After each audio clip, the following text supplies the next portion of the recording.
moving on to the civil service in the UK, they've put out some draft policies relating to gender and sex. There's about 500,000 people work in the civil service in the UK, and they are suggesting in these new policies that perhaps only people who have a genuine certificate from a doctor saying that they are transgender should be able to go into single-sex toilets. And it also suggests that people should be respectful of all views when it comes to gender identity, including people who might think that transgenderism isn't all it's cracked up to be.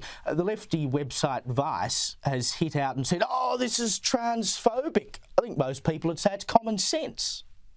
Yes, transphobic is one of those words you have to be really careful with, like gender-affirming care or gender-affirming surgery or trans kids. A lot of language is being smuggled past us at the moment that means really something else. In the case of this appalling, disreputable website Vice, it's a real muckraker of an organization. It started off as quite fun many years ago and has become completely woke and unreadable.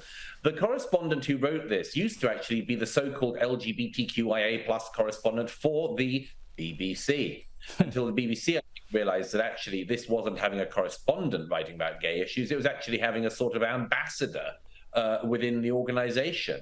So he's now retreated to Vice, and he continues his campaign, and that's what it is. It's a campaign. This isn't journalism.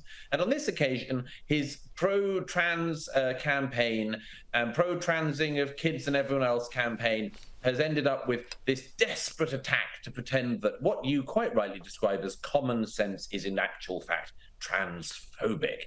And of course, it's no such thing.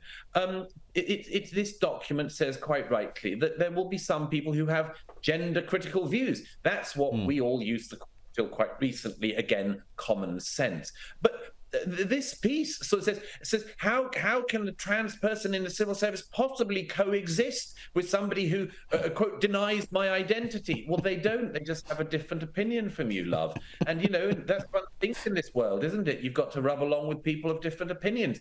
But as I say, once again, it's like the be kind people.